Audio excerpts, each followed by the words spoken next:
Welcome to Uncommonly More with Stacey Harris. I am Stacey. I'm the host of this show and the CEO of podcast production agency Uncommonly More. My team and I work with podcasters just like you to shift shows from frustrating time sucks to productive members of sales teams with professional, strategic podcast production. You know what? I think that's enough. Let's get into the show and we'll talk more there. I'm going to be honest, this is going to be a weird one. I'm a little in my head about today's episode because we are celebrating a big milestone for me. July 5th, or 10 years since I stopped freelancing and I started my first business. Now, this isn't the 10th birthday of Uncommonly More, but if it didn't exist, the birthday of Uncommonly More wouldn't exist. And so I thought today it might be fun if we did something a little different. And we walked through the last 10 years and some of the milestones and the moments and the wins. And honestly, maybe mostly the stuff that was hard. And some of the places where I had to make turns, I didn't totally plan to make at the start. And I hope that this is helpful. It's funny, I've outlined this episode, I have scripted this episode, and now I'm kind of just winging it. Because it's interesting, from the inside, none of it really feels noteworthy. And I'm sure as you listen to me say that, you're like, I feel the same way about my stuff. But then also every time I listen to anyone else's story or when people ask me questions about my own experience, I'm on other podcasts and things like that. And we talk about some of the moments we're going to talk about today. They're impactful. They mean something. And I think we see a lot of shiny, pretty, strategically smart conversations and updates about our experience that are not necessarily nuanced and are certainly not complete. And so today I'm going to do my best to, while being at least somewhat brief, being somewhat nuanced as well and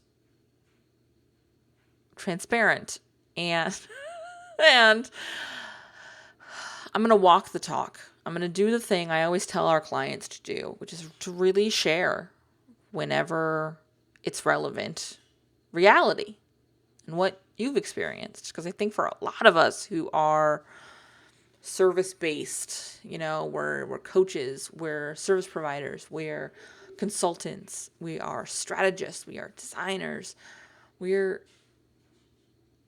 tied in a way that you aren't necessarily when you're selling a widget or a screw or a nail or a whatever.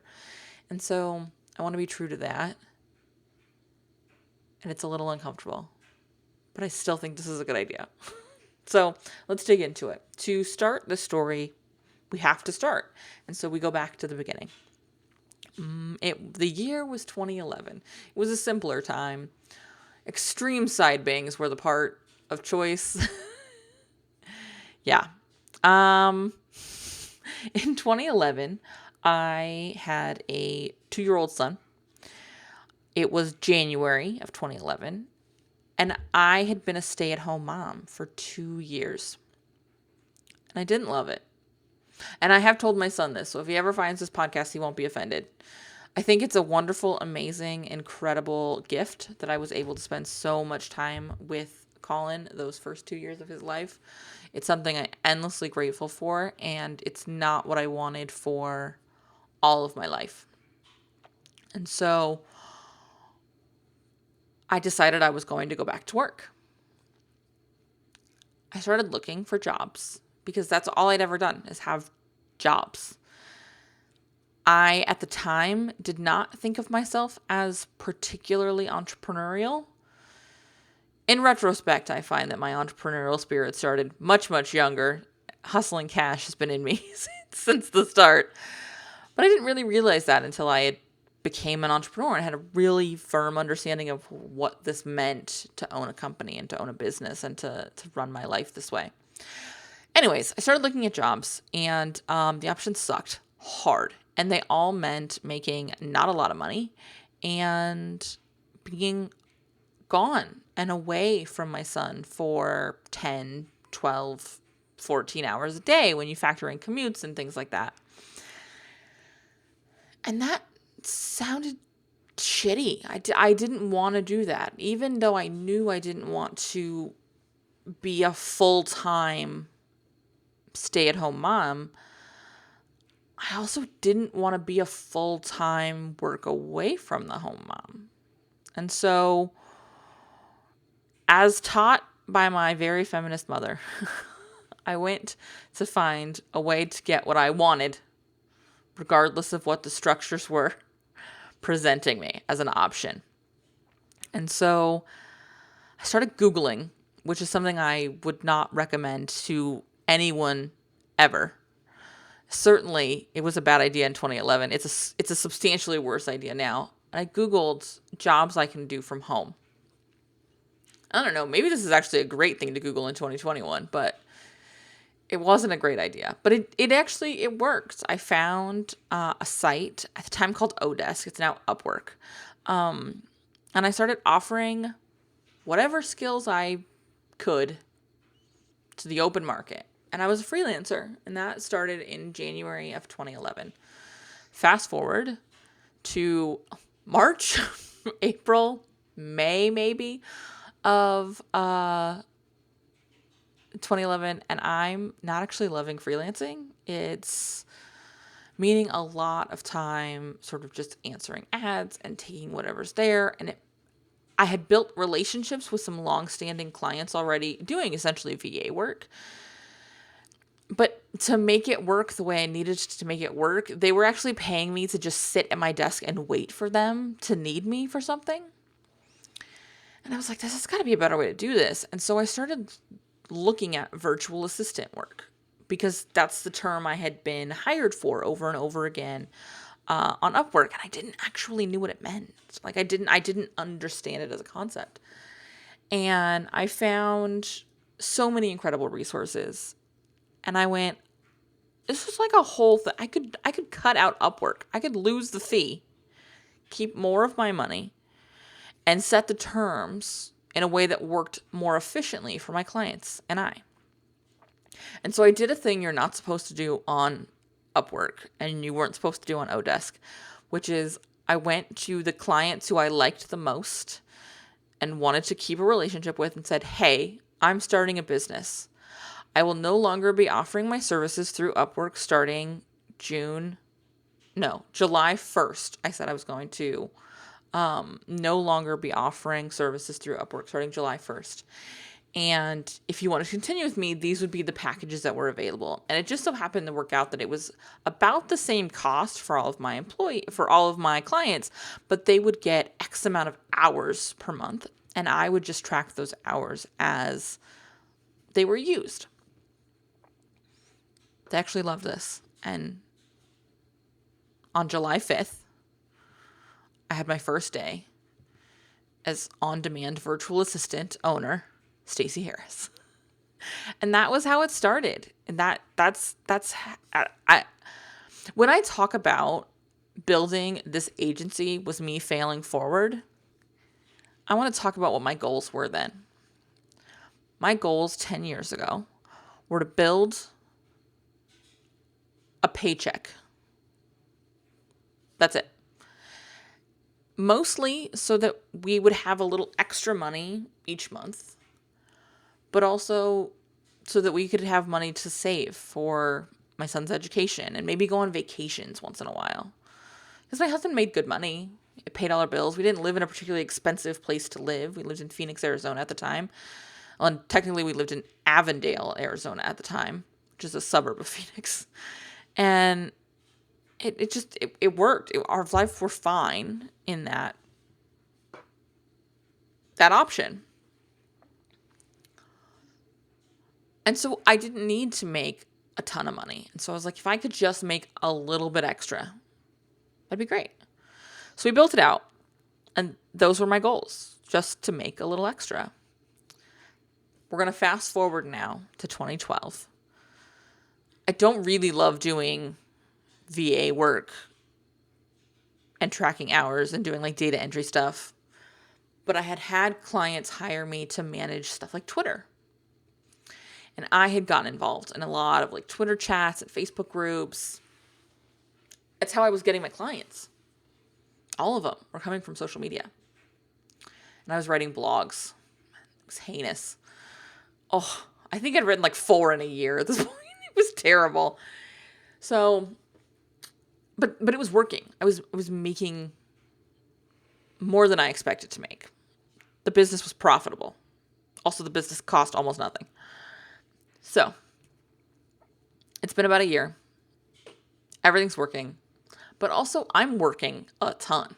Like 40, 50, 60, 70 hours a week. And I'm making good money. More than I ever expected to make when I set my original goals. But I hate it. And so I decide I'm going to start making a shift. That in 2012 and moving into 2013, I really want to focus in on social media and offering social media services and focus on marketing. And so I closed on-demand virtual assistant in 2012. I think it was like November of 2012. So a little more than a year of on-demand virtual assistant. I closed it, opened Hit the Mic Marketing. And for a long time, I called that a rebrand, but it wasn't. I dissolved a lot of services. I closed contracts and ended relationships with clients who I loved, some of which had been with me since I was freelancing. Some of them I still talk to today. They're some of my favorite mentors. And I went all in on social media, and I was a social media manager. This brings us really kind of through 2013. Late 2013 is when we launched the original version of this podcast, which was called Hit the Mic with the Stacey Harris. And I really started to get some big, bold goals in 2013. It was really the first year, and yes, 2 years in, that I had set any kind of real grown up, at the time it felt like, business goals, where I was going to make more than enough money and I was going to hire in some help.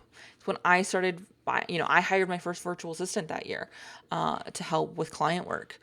It was a crazy evolution for me to start really thinking about, again, that more than enough, that bigger vision, that I had proven that this much was possible. What else could be possible then? That's kind of where I was then. So as we shift through 2013, we launched this podcast late 2013. We start rolling into 2014 and 2015. I start adding more courses and more programs. I'm selling what we called then Rockstar Guides. I'm doing less and less and less of bringing on clients where I'm doing any kind of social media management, creation stuff. I'm doing a lot more consulting. 2015 is where 2014 and 2015 are really where I start offering like single sessions and strategy sessions and things like that. In 2016, I start offering strategy builds. By this point, I had transitioned from Hit the Mic Marketing to the Stacey Harris. I think that happened in like 2014 or 2015. So I'm working as the Stacey Harris now. It's just me most of the time. Every once in a while, I'll work with a VA, but generally speaking, it was just me, and I was just working with clients. And I'm at this point doing a lot more project work. I had a couple of clients that I was still doing social media management for, because quite frankly, there's a couple of clients I still have that the team and I manage together. But there was a lot more strategic work at this point. In 2018, no, 2016, August of 2016, we launch Hate the Mic Backstage. So up until this point, I've done for you services. I've done single like courses. The biggest thing I learned doing courses and selling courses for social media and giving people quote unquote lifetime access was that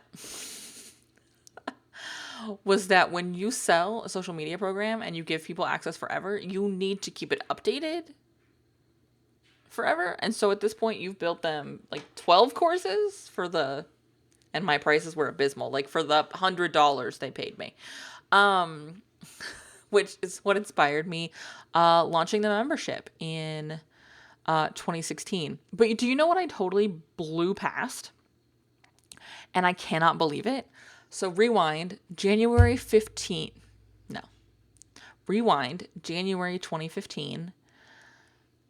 we retired Charles from his job and he came and started working with me. I can't believe we blew right past that. So yeah, January 2015 is when Charles left his job. He was a diesel mechanic for a major beverage company here in the world. And it's not the first one you think of, it's the second one. And here's where we'll find the real folks. Anyone who DMs me the guess of which one it is, I don't know. There'll be some kind of prize. I haven't decided what it is yet. DM me what your guess is. If you're right, there'll be a prize. And remind me that I said there would be a prize. I'm totally going to forget that now. Anyways, back on track. January 2015, we retire Charles.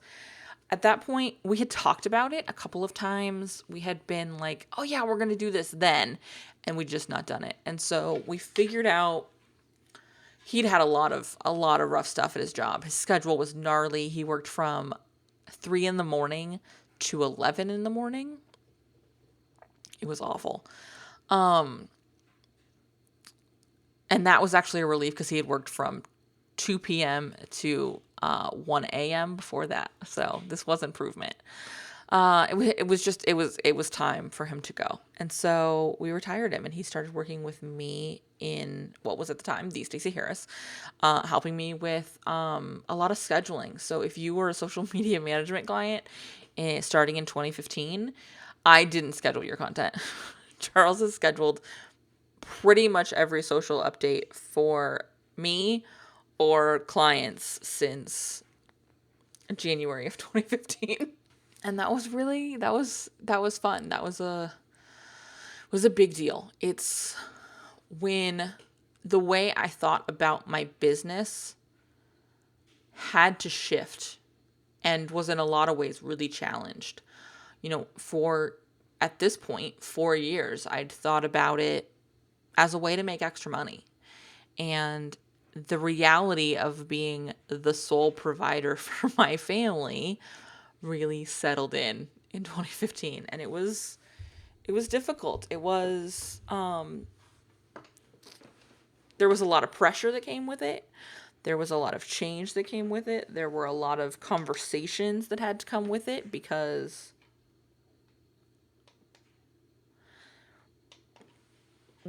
there was now a weird new thing in our relationship. And so yeah, it was a weird time, but also super, super exciting because this is when we start thinking about what does it mean to leave Arizona? What does it mean to not be in Arizona anymore? Fast forward to 2016, we launched Hit the Mic Backstage, which was super fun and happened in 2 weeks. I actually did a podcast interview back years ago now with Callie of the Membership Guys, and we'll link it in the show notes, talking about the process that was building out that membership. It happened again over about 2 weeks.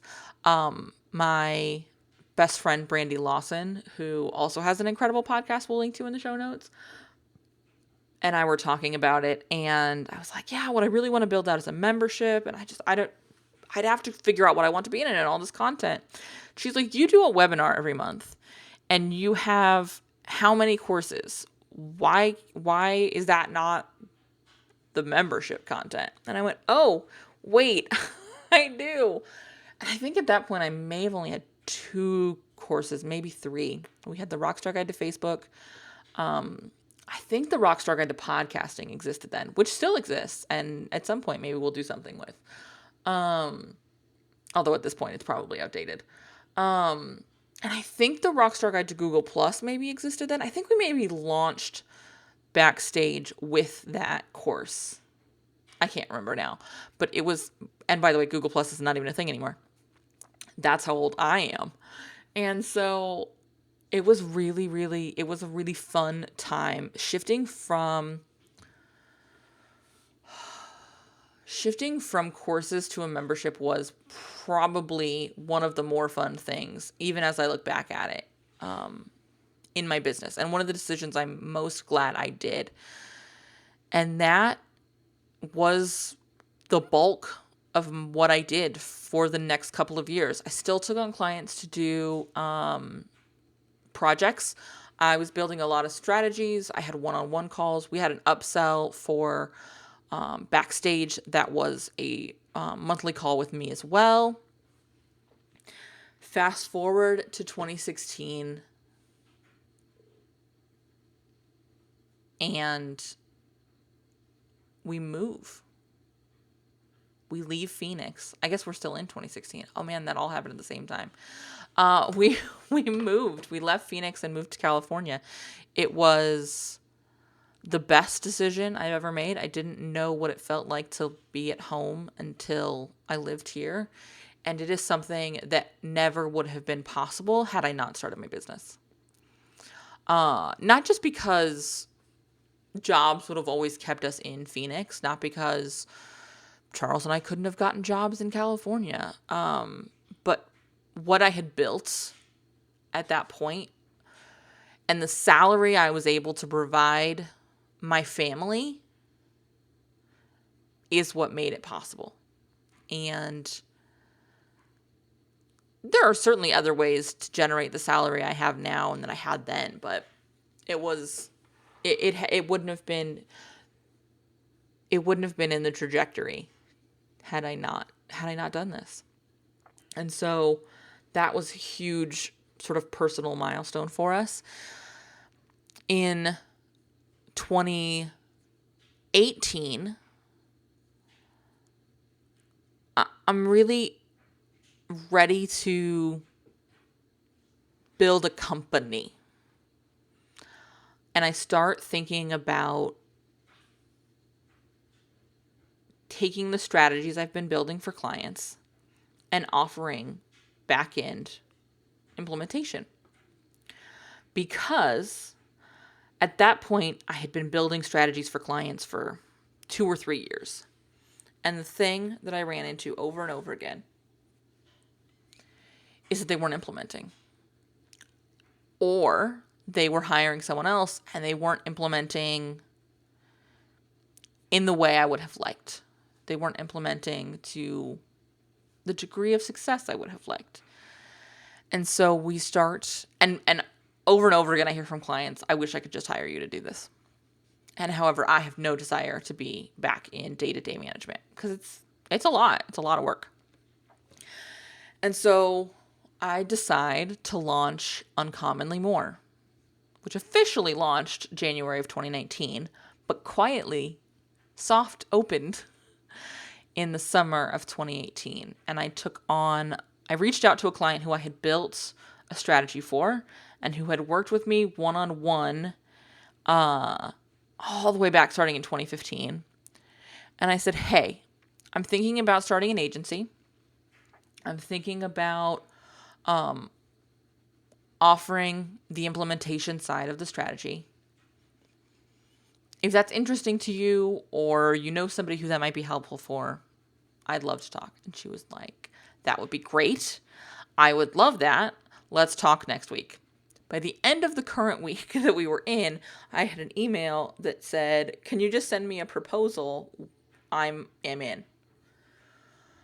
So I sent her a proposal and her contract, and she signed and paid and everything that day.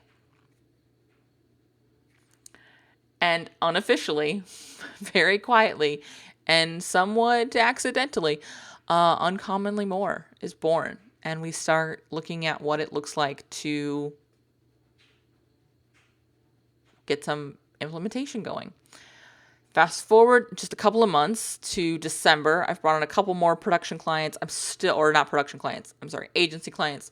They're not production clients yet. Agency clients. And I am still running backstage. I now have a desire to run some like live in-person events, and I need some help. And so we bring in Callie. Callie started with me in December of 2018. She's a total rock star, and I'm endlessly grateful that she is a part of this adventure and occasional shit show. And that's really, really when Uncommonly More was born. And I worked with the incomparable, amazing, wondrous, gifted Jillian Judick on the branding. She actually did two brands. She built the brand for the Stacey Harris and the brand for Uncommonly More. Really, at this point, only the brand of Uncommonly More is out there. I do still have all of my branding stuff for the Stacey Harris, and if and when I do more with that brand, that branding will come back. But she did the incredible branding, and we launched a barren and empty website that said coming soon, but it was branded in January of 2019. Just Callie and I. We started bringing on more clients. 2019 was a massive, insane year. We grew bananas fast. And we were taking on not just social media management clients, but podcast production clients. However, we were doing all of the things. We were doing the email, the social, the podcast content, all of it. And it was big. It was a lot. I am not totally sure I've ever worked more than I worked in 2019. And it was incredible. And by the end of 2019, I was exhausted. By the end of 2019, we brought on our first editor, who's still with us. We brought on, I think it was just the three of us for all of 2019. We didn't really bring on any additional help until either very late, very, very late 2019 or the Q1 of 2020. Q1 of 2020, we brought on a couple of people. But it was just the two of us, and then just the three. I mean, it was mostly just the two of us for 2019, and it was bananas. So as I hit the end of 2019 and I start looking at 2020, I have started bringing on a couple of clients who the only thing we do is podcast production. And I realize it's incredible. It allows us to really do that really well. It streamlines my hiring process. It's the most profitable thing we offer. And it's also the thing that is the most fun. And oh, by the way, it just took me a really long time for my job to really be connected with the fact that I have an audio engineering degree. I have an actual degree in audio engineering. How did it take me so long to figure out I should offer and focus on audio services? In retrospect, how this didn't start with me being a freelance podcast editor? Well, the year was 2011. Maybe that's why, in fairness. Anyways, that was an incredible amount of growth and the best decision all wrapped up in one. Because again, it was this instance of me going, yes, all of this works. We can get these clients. We can deliver for these clients. But it is killing us, and it's killing my profit margins. So yes, it works, and we're going to stop doing all of this. So there are contracts we ended, there are clients we ended our working relationship with, and we shifted to offering solely podcast production. Starting, I think, Q2 of 2020, we have, in full transparency, we have one client who we still work with that is full service marketing support. And even that contract looks very different and is an outlier. And there's no one else who will ever get the contract we have with this client because it is based on the relationship I have with that client. And it kind of sits outside of Uncommonly More. I do the bulk of the work for that client, which is not the case for the rest of our clients.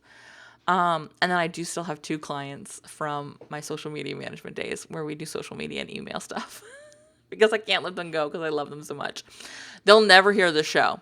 Never, ever, ever hear the show. But I adore them and they continue to exist in my ether. Again, Callie, Charles, and I sort of just manage those clients. They're not really, really a part of the larger Uncommonly More team's purview and focus.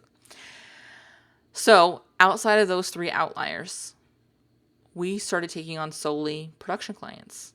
At this point, because it was, April 2020, we hit the mic backstage.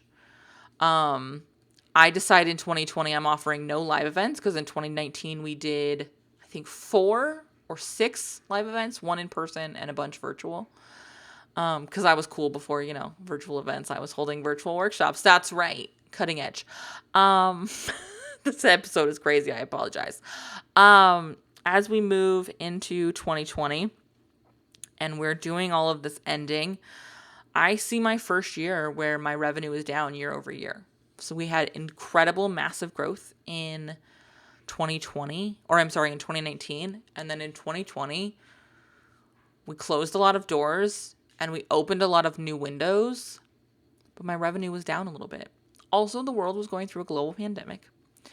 And my life was also disrupted, as were everyone else's. And so my attention was different. My priorities were different. I focused so much on stabilization. And I'm so, so grateful that during this time, both the bananas insane growth of 2019 and the incredibly critical stabilization of 2020, I was working with Tara Newman, and I was a part of her and continue to be a part of her Bold Leadership Mastermind. I think it's called the Bold Money Mastermind this year, but mostly because I would have killed myself again in 2020 trying to better my 2019 self.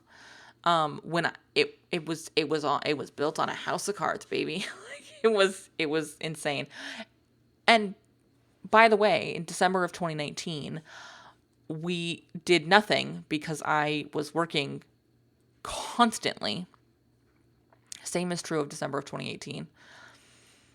And in December of 2020, we went to a drive-through light show every week. And we, I got to enjoy my family because my schedule wasn't insane.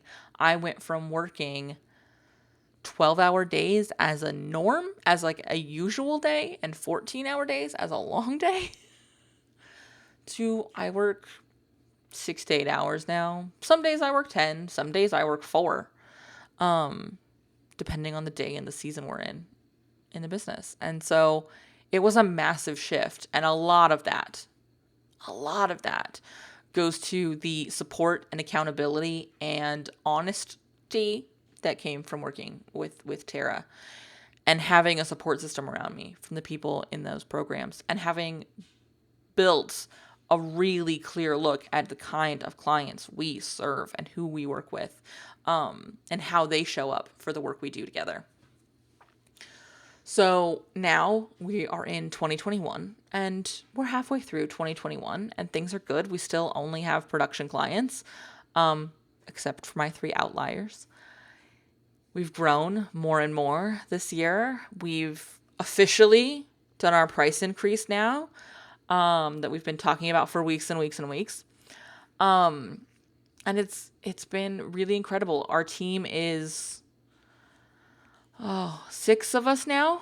We have a transcriptionist, we have editors, we have production managers, we have me, We have some show notes writers. It's grown so much, and it remains hard and fun, and often both of those things at the same time. And it's interesting because I'm coming through sort of a lull as I moved through Q2. Q2 was a bit of a slog.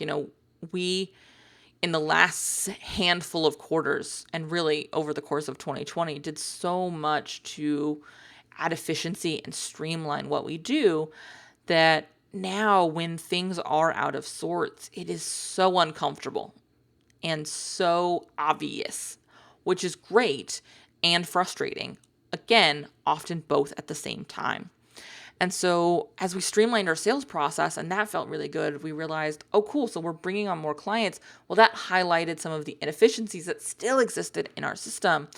And the team has grown. And so we've highlighted some of the inefficiencies that come in our team communications. And we've had to spend a lot of Q2 making that better, which I'm also really glad we did and happened, because now, as we start this month and even this week, we made our process better so that our end results for our clients can be better, so that we can better serve what they need and where they are, and so that we can show up for the show in a new way. And as we start Q3, and what I guess that makes this list sort of like my 11th year, I'm really, really excited, and I'm really energized, but I'm also more than ever aware that the sold, the marketed wonder and freedom and ease and simplicity doesn't look like what you think it will look like. There are days that there is ease and flow, and there are days that it is hard. And building in the support and building in the team and building in the right relationships with coaches and consultants and things like that is critical to my survival as an entrepreneur. I frequently tell my coach, you're stuck with me. I'm not allowed to do business unsupervised. I'm not. I'm not allowed to do business unsupervised. And I think that that's true for a lot of us.